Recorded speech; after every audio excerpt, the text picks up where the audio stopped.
नमस्कार दोस्तों, मेरे इस YouTube मंच पर आपका स्वागत है। आज मैं आपको विंडो 8 एंड अबव की ऐसी 5 सेटिंग बताऊंगा जिन सेटिंग को करने के बाद आपके लैपटॉप की स्पीड कई गुना बढ़ जाएगी और आपके लैपटॉप का परफॉर्मेंस बिल्कुल वैसा हो जाएगा जैसा आपको जब आपने नया ख़रीदा था मिला था। बिल्कुल हाई फाई परफॉर्मेंस बन जाएगा इन सेटिंग्स के बाद। अगर इन सेटिंग्स को आप बाहर से करवाते हैं तो आपको कम से कम 1000 रुपये पे करने पड़ेंगे, लेकिन आज केवल 10 से 15 मिनट में मैं आपको ये पूरी सेटिंग करना बता दूंगा और इन सेटिंग को करने के बाद आप भी अपने लैपटॉप की स्पीड को देख के चौंक जाएंगे। तो चलिए दोस्तों, इस वीडियो को शुरू करते हैं। दोस्तों, सबसे पहली सेटिंग है हमारे लैपटॉप की बैकग्राउंड में चल रही प्रोग्राम्स और ऐप्स को बंद करना, जिनको हम नहीं चलाना चाहते लेकिन फिर भी वो चल रही हैं और कहीं ना कहीं हमारी रैम खा रही हैं, जिसकी वजह से लैपटॉप की स्पीड स्लो हो जाती है। इस सेटिंग को करने के लिए आपको अपने लैपटॉप की मेन स्क्रीन में आना है, होम स्क्रीन में आना है, जो कि इस तरह दिखाई देती है, और आपको कंट्रोल ऑल्ट एंड डिलीट इन तीनों कीज़ को एक साथ प्रेस करना है। जैसे ही आप इन कीज़ को प्रेस करेंगे आपके सामने इस प्रकार का पेज खुल जाएगा। इसमें आपको टास्क मैनेजर के ऊपर क्लिक करना है। इसके बाद आपके सामने इस तरह का पेज खुल जाएगा। इस पेज को खुलने के बाद आपको यहाँ पर कई सारे कॉलम दिख रहे हैं। इसमें आपको चौथे नंबर का जो कॉलम है स्टार्टअप, इसके ऊपर क्लिक करना है। यहाँ पे आपको उन ऐप और फाइल्स को डिसेबल कर देना है जिनको आप जानते हैं। जैसे कि मैंने अपने लैपटॉप में स्क्रीन रिकॉर्डर ऐप चलाई थी, इसलिए मैं इसको बंद कर दूंगा। हमें कोई भी एंटीवायरस और विंडो माइक्रोसॉफ्ट एप्लीकेशन को डिसेबल नहीं करना है और ना ही हमें कोई भी ऐसी एप्लीकेशन को डिसेबल करना है जिसको हम नहीं जानते, क्योंकि अगर आपने ऐसा किया तो आपका सिस्टम हैंग हो सकता है और करप्ट हो सकता है। इसलिए केवल आप उन ऐप्स को, उन फाइल्स को बंद करेंगे जिनको आप जानते हैं। इसको करने के लिए आपको फाइल के ऊपर जाना है। जैसे मैंने स्क्रीन रिकॉर्डर को डिसेबल करना है, इसके ऊपर मैं गया, इसको मैंने सिलेक्ट किया, राइट क्लिक करके, लेफ़्ट क्लिक करके सिलेक्ट किया। उसके बाद नीचे की तरफ इस तरह कॉलम आ जाता है, इसको हमने डिसेबल कर दिया। यहाँ से हमारी ये ऐप डिसेबल हो जाएगी और इससे हमारे लैपटॉप की स्पीड में काफ़ी फ़र्क पड़ेगा। अब दूसरी सेटिंग है सिस्टम परफॉर्मेंस किस प्रकार बढ़ाना है। इसको करने के लिए हम राइट में जाएंगे और इस प्रकार कंट्रोल पैनल में चले जाएंगे। कंट्रोल पैनल में जाने के बाद हमें सिस्टम एंड सिक्योरिटी पे क्लिक करना है। फिर इस पेज को खुलने के बाद आपको सिस्टम के ऊपर क्लिक करना है। फिर ये वाला पेज खुल जाएगा। यहाँ पे आपको एडवांस सिस्टम सेटिंग पे क्लिक करना है। एडवांस सिस्टम सेटिंग पे क्लिक करने के बाद आपके सामने इस प्रकार का पेज खुल जाएगा। यहाँ पर ऊपर से तीसरे नंबर पर परफॉर्मेंस के नीचे ये जो सेटिंग वाला कॉलम है, यहाँ क्लिक करने पर आपके सामने इस प्रकार का पेज खुलता है। इसमें आप देख सकते हैं बहुत सारे बॉक्स बने हुए हैं। इसमें एडजस्ट फॉर बेस्ट अपीयरेंस पे आपको सिलेक्ट कर देना है। मेरा already adjust for best appearance वाला सिलेक्ट है, इसलिए हमें कुछ नहीं करना है, इसको केवल ओके कर देना है। अगर आपका और कोई सिलेक्ट है तो आपको एडजस्ट फॉर बेस्ट अपीयरेंस के ऊपर क्लिक करके आपको अप्लाई कर देना है।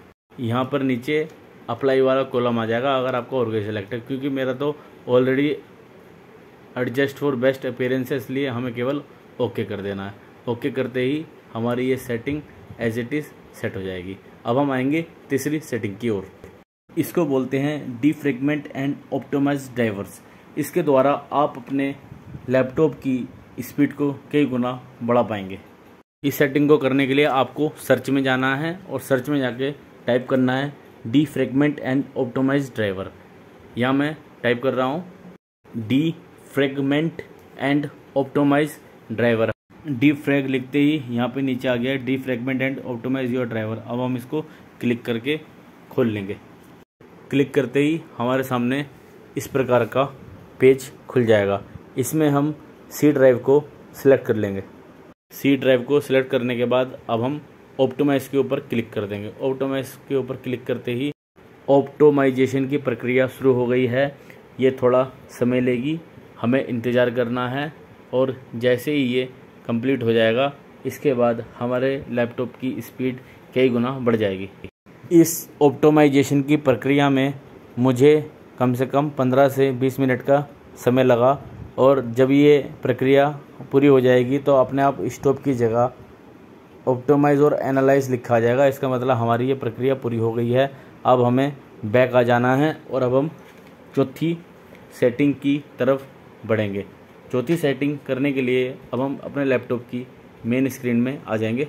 अब हमारी चौथी सेटिंग होगी टेम्परेरी फाइल्स को डिलीट करना। इसके लिए हम विंडो प्लस आर का बटन दबाएंगे। विंडो का जो आपको पता ही है, आपके लैपटॉप की में विंडो की होती है, उसको और आर के बटन को एक साथ दबाना है। जैसे ही आप इसको दबाएंगे आपके सामने इस प्रकार की स्क्रीन आ जाएगी। टेम्परेरी फाइल्स को डिलीट करने के लिए यहाँ पे आपको लिखना होगा %टेम्परेचर %। का सिंबल TEMP देन % का सिंबल। मैं आपको दिखा देता हूँ किस प्रकार। यहाँ जैसे ही मैंने % टाइप किया, %temp% ऑटोमेटिकली आ गया। इसको हमें सेलेक्ट करके ओके कर देना है। ओके पर क्लिक करते ही हमारे सिस्टम में जितनी भी टेम्परेरी फाइल्स पड़ी होंगी जो कि हमारी रैम को खा के हमारी लैपटॉप की और डेस्कटॉप की स्पीड को स्लो कर देती हैं, वो अब जितनी भी टेम्परेरी फाइल्स यहाँ खुल गई हैं। हमें Ctrl+A करके सारी की सारी टेम्परेरी फाइल्स को सिलेक्ट कर लेना है और उसके बाद हमें इसको डिलीट कर देना है। यहाँ हम Ctrl+A करके सारी की सारी फाइल्स को सिलेक्ट कर चुके हैं और अब हम इसको डिलीट कर देंगे। डिलीट करने के लिए हमें डिलीट के ऊपर क्लिक कर देना है और यहाँ क्लिक करते ही जितनी भी हमारी टेम्परेरी फाइल्स थी वो सारी की सारी टेम्परेरी फाइल्स डिलीट हो जाएंगी। डिलीट होने के बाद अब कहीं ना कहीं हमारे लैपटॉप और डेस्कटॉप की स्पीड में बहुत ज़्यादा फ़र्क पड़ेगा। यहाँ टेम्परेरी फाइल्स जितनी भी थी अब डिलीट हो गई हैं। अब हम दोबारा बैक आ गए हैं और अब हम सेम विंडो की +R को दबाएंगे। दबाते ही हमारे सामने इस प्रकार के पेज खुल जाएगा। अब यहाँ पे हम प्रीफेच लिखेंगे, PREFETCH। इसके बाद ओके कर देंगे। ओके करते ही यहाँ पर जितने भी फाइल्स खुली हैं इन फाइल्स को भी हमें सेलेक्ट ऑल करके डिलीट कर देना है। यहाँ पर भी हमने सारी की सारी फाइल्स को सेलेक्ट कर लिया है और इन फाइल्स को सेलेक्ट करने के बाद अब हम इनको डिलीट कर देंगे। इनको डिलीट करते ही हमारे सिस्टम में जो ऐप अनवांटेड हमारी लैपटॉप की स्टोरेज को ख़राब कर रही थी, रैम को ख़राब कर रही थी, अब वो सारी की सारी सही हो जाएंगी और हमारा लैपटॉप अब अपनी स्पीड में आ जाएगा। अब हमारी एक और सेटिंग बची है, इसको बोलते हैं डिस्क क्लीनअप। अब हम इस सेटिंग को भी कर लेंगे। इस सेटिंग को करने के लिए हम माई कंप्यूटर में जाएंगे। माई कंप्यूटर में जाने के बाद हम लोकल ड्राइव C को लेफ़्ट क्लिक करके सेलेक्ट कर लेंगे। इसके बाद हम राइट क्लिक करके प्रॉपर्टी के ऊपर क्लिक करेंगे। प्रॉपर्टी के ऊपर क्लिक करने के बाद हम यहाँ पर आ जाएंगे। इस तरह हमारे सामने पेज खुलेगा। ये आप देख सकते हैं, इस तरह का हमारे सामने पेज खुल गया। इसके बाद हम डिस्क क्लीनअप के ऊपर क्लिक करेंगे। मैं आपको जूम करके दिखा देता हूँ कहाँ होता है डिस्क क्लीनअप। ये आप देख सकते हैं डिस्क के जस्ट नीचे डिस्क क्लीनअप लिखा हुआ है। डिस्क क्लीनअप के ऊपर हम क्लिक करेंगे। ये आप देख सकते हैं डिस्क के नीचे, ड्राइव C के नीचे डिस्क क्लीनअप के ऊपर हमने क्लिक कर दिया है। इसके ऊपर क्लिक करते ही इस तरह से कैलकुलेटिंग होनी शुरू हो जाती है। लगभग 10 मिनट तक ये प्रक्रिया चलती है। जब ये प्रक्रिया समाप्त हो जाती है तो हमारे सामने एक पेज खुलता है जिसमें हमें कुछ चीज़ों को डिलीट करने के लिए बोला जाता है। इस प्रकार हमारे सामने पेज खुलेगा। यहाँ आप देख सकते हैं, यहाँ लिखा है disk cleanup, you can use disk cleanup to free up to 1 GB of disk space off on C drive. तो हम ये जितनी भी फाइल्स हैं इन सारी की सारी फाइल्स को सेलेक्ट करेंगे और इनको डिलीट कर देंगे। यहाँ हमने इन सारी की सारी फाइल्स को सेलेक्ट करना शुरू कर दिया है और इन सारी की सारी फाइलों को हमने सेलेक्ट लगभग कर लिया है। इसके बाद हम इन सारी की सारी फाइलों को इकट्ठा डिलीट कर देंगे।